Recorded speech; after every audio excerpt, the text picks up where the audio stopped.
group of tomb raiders were cutting down rosewood trees worth hundreds of millions. A lookout stationed at the mountaintop spotted approaching police cars and immediately blew his whistle. Deep in the mountains, the tomb raiders heard the signal and hurriedly abandoned their valuable rosewood, fleeing the scene. But one of the raiders, named Pushpa, called them back. He said, "It's such a waste to just leave behind the rosewood we've worked so hard to cut. I have a way to distract the police and keep them from finding it." Pushpa had been an illegitimate child since birth. His father, a wealthy landlord, had him after a night of drinking, and both he and his mother were constantly ridiculed by his half-brothers. When his father died, neither he nor his mother was even allowed to attend the funeral. Soon the police arrived in the mountains. Leading them was a sheriff known for cracking down on tomb raiders who illegally took state-owned rosewood. He despised the raiders, and his fierce methods had made many of them tremble in fear. When the sheriff confronted this group of tomb raiders, he found no trace of the rosewood, only a bunch of grown men casually chatting. They claimed they were there to tend sheep. Nearby, Pushpa was sharpening his axe. When the police asked what he was doing, Pushpa replied, "They're here to tend sheep, but I'm here to hunt tigers."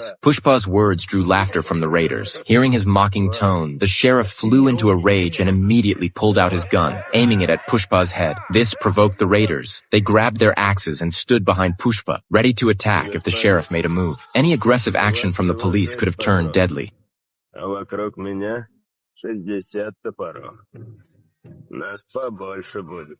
Seeing they were outnumbered, the sheriff's subordinates urged him to reconsider. Though furious, he had no choice but to restrain himself. What the police didn't know was that dozens of rosewood logs were suspended high above them. Once the sheriff and his team left, Pushpa swung his axe, and the millennia-old rosewood worth hundreds of millions came crashing down. Thanks to his cleverness, Pushpa transformed from an ordinary obscure tomb raider into a powerful figure destined to rise as a legendary underworld hero. The raiders then carried the rosewood down the mountain, weighed it, and loaded it onto trucks. As ordinary laborers, they usually earned only a few $1,000s, a pittance compared to the buyers and sellers of rosewood. But because Pushpa had saved this batch, the smugglers rewarded him with an extra $1,000. Just then, the sheriff returned with reinforcements, dozens of officers in tow. He shouted for the tomb raiders and smugglers to surrender immediately or face being shot on the spot. He hated tomb raiders with a burning passion, and anyone present knew he was capable of following through. No one dared to move, but Pushpa was both clever and fearless. He kicked a stone and hurled it at the sheriff, nearly hitting him in the head.